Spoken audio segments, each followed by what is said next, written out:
जय गुरु जी। गुरु जी के चरणों में कोटि कोटि नमन। गुरु जी इस रहमत चैनल पे आप सभी संगत का स्वागत है। इस चैनल के माध्यम से हम सभी संगत के सत्संग को साझा करते हैं।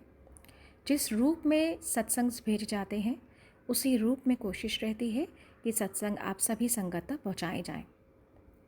आप सभी संगत जो भी सत्संग को साझा करना चाहते हैं वो डिस्क्रिप्शन में मेंशन व्हाट्सएप नंबर पे ऑडियो या लिखित रूप से भेज सकते हैं या जीमेल आईडी पे भी भेज सकते हैं।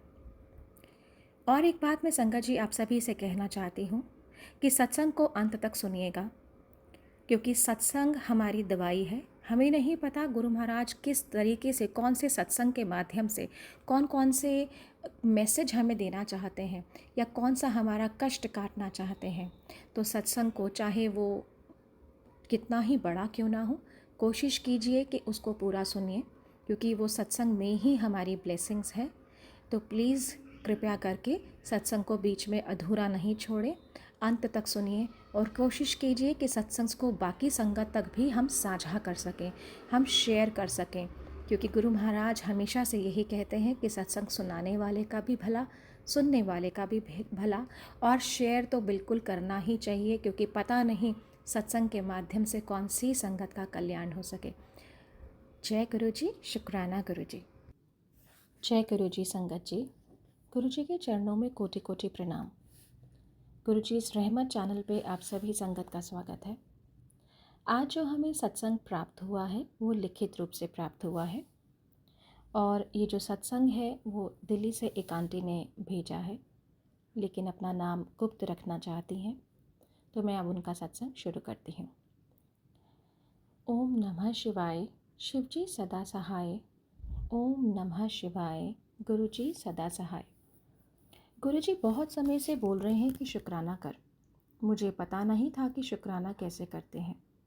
YouTube पर गुरुजी की संगत जिस तरह से सत्संग में बताती है कि शुक्राना कैसे करते हैं, तो समझ आया कि सत्संग शेयर करके शुक्राना व्यक्त करते हैं। मैं अपना नाम नहीं बता सकती, क्षमा चाहती हूँ। मैं दिल्ली में रहती हूँ। मेरे मायके, ससुराल, रिश्तेदारी में कोई भी गुरुजी को नहीं मानता। मेरे ससुराल में सब लोग निरंकारी गुरु को मानते हैं। मेरे पति सेवादार हैं वहाँ पर। मैं उनके साथ शुरू में वहाँ जाती थी, अभी भी जाती हूँ। मेरी शादी को 22 साल हो गए हैं। इस कारण से मैं जो भी सत्संग सुनती हूँ गुरु जी के, उसके बारे में मैं किसी से बात तक नहीं कर सकती, अपने हस्बैंड से भी नहीं। गुरु जी के सत्संग यूट्यूब पर सुना, हर दिन अलग अलग सत्संग सुने और ऐसा लगा जैसे ये मेरे लिए ही है। मैं मन ही मन जाप करने लगी। एक बार मेरी मम्मी का कुछ गोल्ड का सामान उनको मिल नहीं रहा था। मम्मी ने बोला कि मैंने तुझे दिया था रखने के लिए, पर मुझे तो याद ही नहीं आ रहा था कि वो गोल्ड मेरे पास है। मैंने अपना घर पूरा 2-3 दिन सर्च किया अच्छी तरह, क्योंकि मम्मी बोल रही हैं तो शायद होगा मेरे पास। पर जब मुझे नहीं मिला तो मैंने मन ही मन अरदास करी कि मेरी मम्मी का जो गोल्ड उनको मिल जाए, क्योंकि मेरे पास वो नहीं मिल रहा। और मेरी मम्मी ने वो बहुत मुश्किलों से बनवाया था। मैं हर रोज़ गुरु महाराज से प्रार्थना कर रही थी, और एक दिन मम्मी का फ़ोन आया कि वो जो गोल्ड का सामान है वो मिल गया। मुझे बेहद खुशी हुई और मैंने मन ही मन गुरु महाराज का शुक्राना किया। और ऐसे मैसेजेस भी मुझे आते थे कि तू टेंशन मत ले। मेरा दूसरा सत्संग ये है कि मेरी प्रमोशन 2016-17 से रुकी हुई थी। मैं मन ही मन गुरु महाराज से प्रार्थना कर रही थी कि इतनी ईमानदारी से काम किया तो मुझे फल भी मिलना चाहिए। तभी समय से प्रार्थना कर रही हूँ। फलस्वरूप गुरुजी ने प्रमोशन का काम करवा दिया। अभी एक और प्रमोशन मेरी रुकी हुई है और गुरुजी वो भी करवा देंगे, मुझे विश्वास है। गुरुजी के रोज़ मैसेज आते हैं कि जो तेरा है वो तुझे ही मिलेगा, तेरी तरक्की होगी। मैं हर रोज़ मंत्र जाप करती हूँ मन ही मन, क्योंकि घर में तो कुछ भी अलाउड नहीं है, हस्बैंड नाराज़ हो जाएंगे। गुरुजी बोलते हैं कि तेरा काम बन जाएगा। कभी कभी डांट भी लगाते हैं कि तू सुनती क्यों नहीं। मुझे याद है गुरुजी ने बोला था कि 5 पीले गेंदे के फूल मंदिर में रख और अगले दिन अपने घर के गमले में लगा दे। मैंने ये भी नहीं सुना और मैं कर भी नहीं सकती हूँ, क्योंकि मेरे घर में मंदिर नहीं है, कोई पूजा पाठ कर्म कांड होता ही नहीं। यहाँ तक कि अगर मेरे घर वाले किसी मृत्यु स्थान पे जाते हैं तो वापस आकर नहाते भी नहीं, कपड़े भी नहीं बदलते हैं। तो ऐसे माहौल में मैं कुछ भी नहीं कर पाती। मैं गुरुजी आपसे क्षमा चाहती हूँ और यही कहना चाहती हूँ मन ही मन गुरुजी से कि मैं सिर्फ आपका मन से ही सत्संग कर सकती हूँ। मैं घर पर ना तो कोई सत्संग करवा सकती हूँ, ना अटेंड कर सकती हूँ कोई सत्संग। मुझे क्षमा कीजिएगा गुरुजी। बाकी मेरी और भी बहुत मुश्किलें हैं जो गुरुजी भली भांति जानते हैं। समय समय पर गुरुजी अपने सत्संग के माध्यम से बोलते हैं कि सब ठीक हो जाएगा, तू बस सत्संग सुन। आज भी गुरुजी ने सत्संग लिखवा कर शुक्राना इसलिए किया क्योंकि मैंने कुछ समय पहले आंटी जी को सत्संग रिकॉर्ड करके भेजा था। क्योंकि मेरे घर में कोई सेपरेट रूम नहीं था तो मैं कोई रिकॉर्ड नहीं ढंग से कर पाई और उस सत्संग में बहुत डिस्टर्बेंस थी।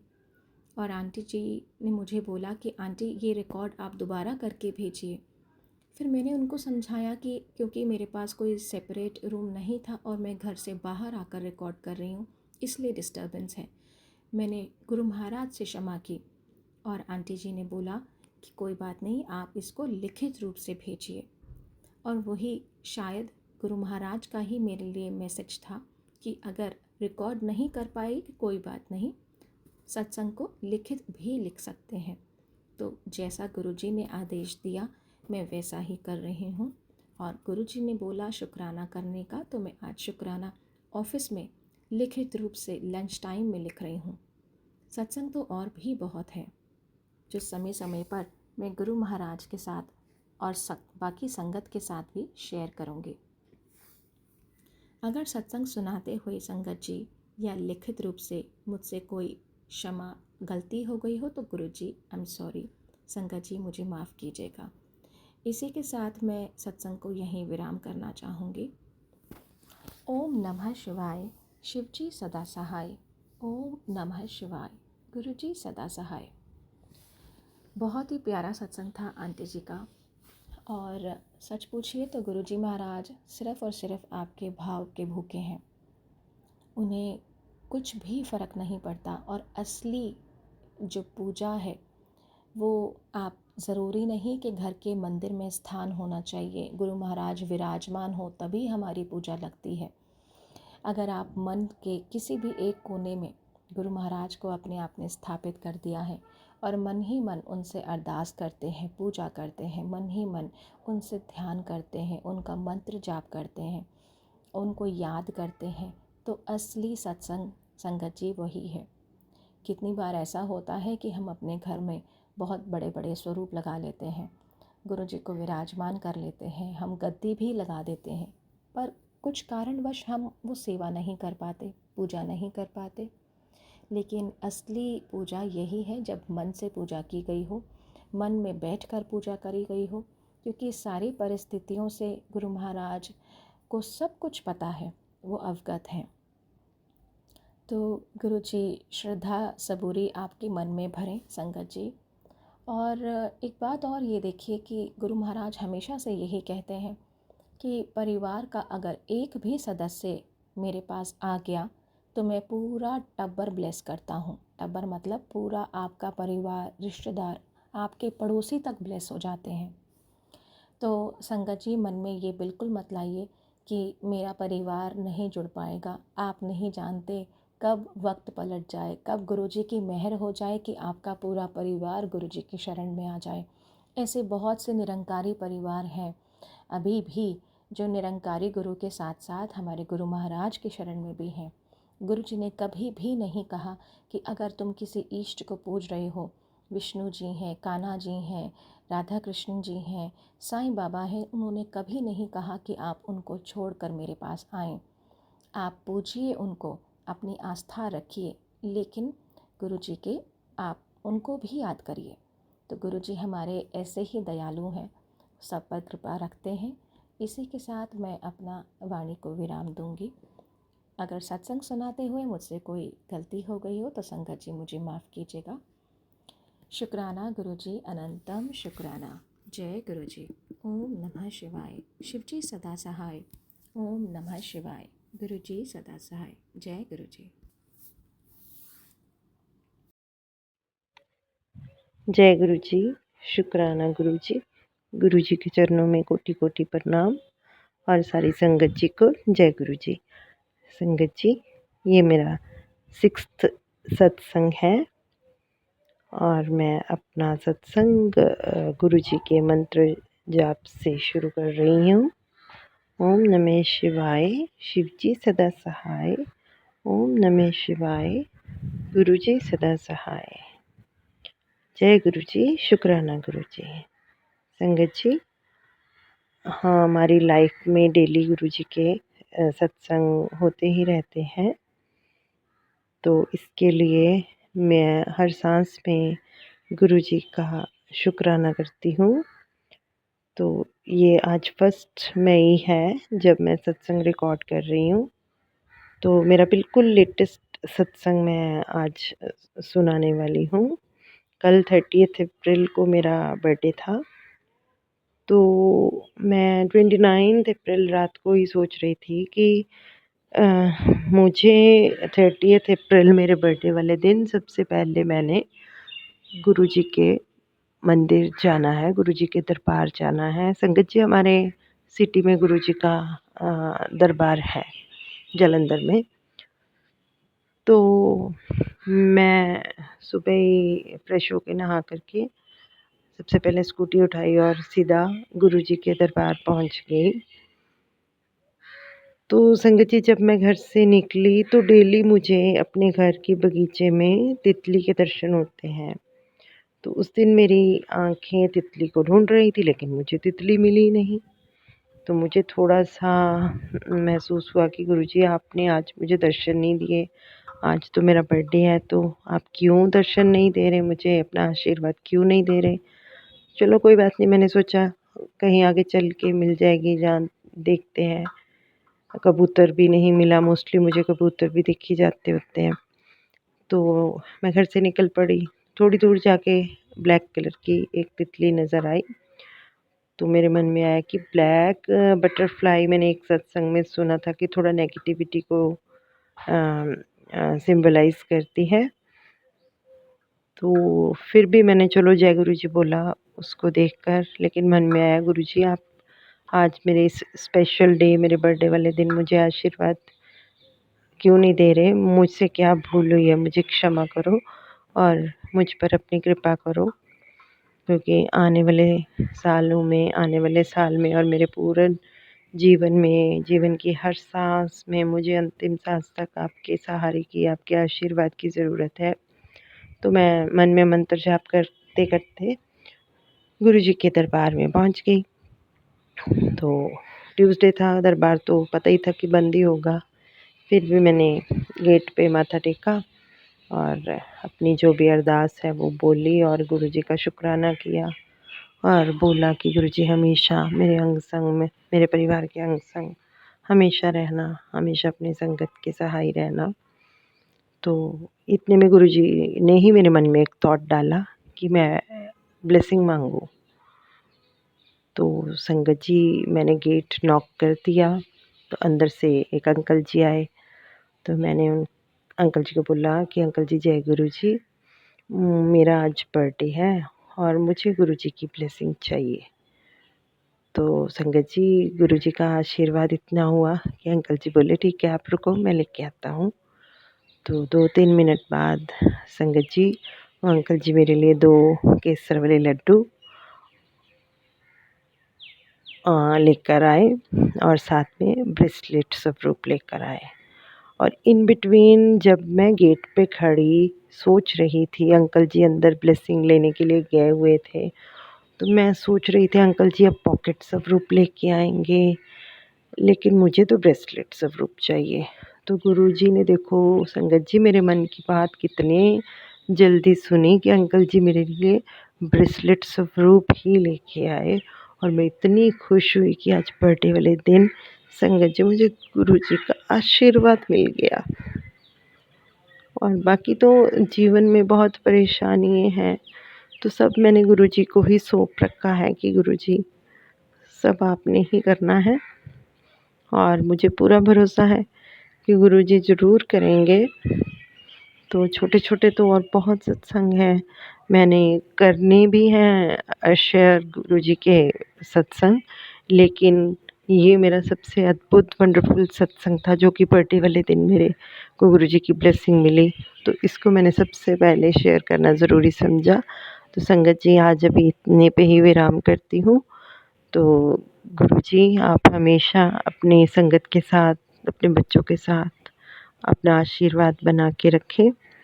और जिस भी यूट्यूब चैनल पर ये मेरा सत्संग अपलोड हो, उनके साथ भी अपना आशीर्वाद बना के रखें। मेरे अंकल जी, मेरे बच्चों के साथ और मेरे साथ भी अपना आशीर्वाद बना के रखें।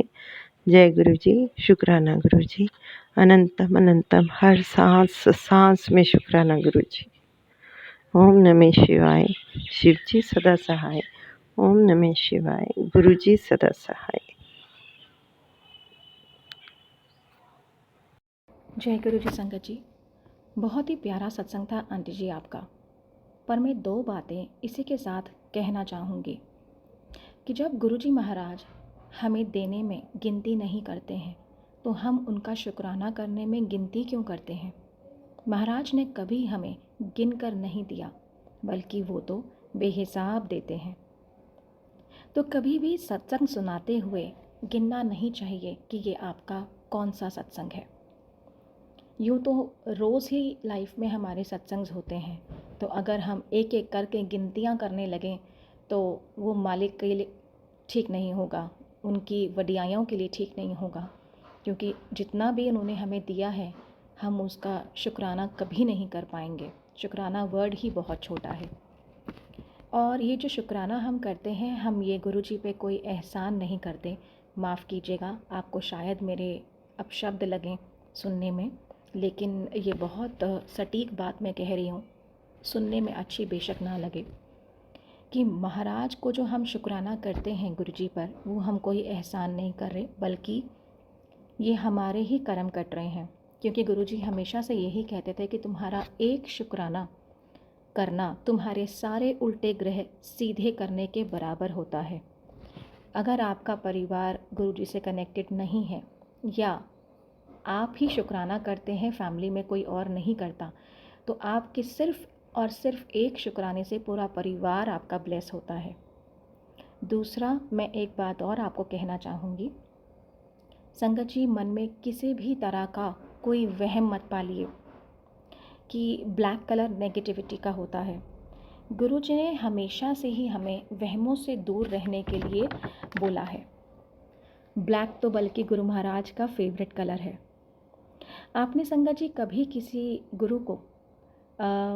किसी गुरु को आपने ब्लैक चोले में नहीं देखा होगा। जितने भी गुरु होते हैं या साधु संत होते हैं, वो अक्सर भगवा या फिर सफ़ेद या पीला रंग का चोला धारण करते हैं। इन्हीं हमारे वहमों को दूर करने के लिए जो हमारे गुरुजी हैं, वो प्रैक्टिकल गुरु क्यों कहलाते हैं? क्योंकि वो हर चीज़ प्रैक्टिकली करके दिखाते हैं। बचपन से ही हम लोगों के दिमाग में ये वहम होता है कि ब्लैक कलर अच्छा कलर नहीं है, ब्लैक कलर नेगेटिविटी, डार्कनेस का कलर है। और कितनी बार हमने गुरु महाराज के स्वरूप देखे हैं जहाँ गुरुजी साक्षात गद्दी पर ब्लैक चोले में विराजमान हैं। तो मैं फिर आपको यही संगत जी कहना चाहूँगी कि कृपा करके इन वहमों से बाहर आइए। कोई भी कलर नेगेटिव नहीं होता। जहाँ एक तरफ बटरफ्लाई का दिखना ही गुरु महाराज की ब्लेसिंग है, तो प्लीज़ उसको नेगेटिविटी के साथ में कनेक्ट मत कीजिए। और इसी के साथ मैं फिर आपको संगत जी यही बोलूँगी, आप किसी भी बातों में मत आइए, सुनी सुनाई बातों में मत पड़िए। अपना डायरेक्ट कनेक्शन गुरु महाराज से जोड़िए। सारे जवाब आपको गुरु जी खुद देते हैं। और अगर मेरी बात का आपको बुरा लगे तो मैं फिर माफ़ी चाहूँगी। इसी के साथ मैं अपनी वाणी को विराम देती हूँ। जय गुरु जी, अनंतम शुक्राना गुरु जी।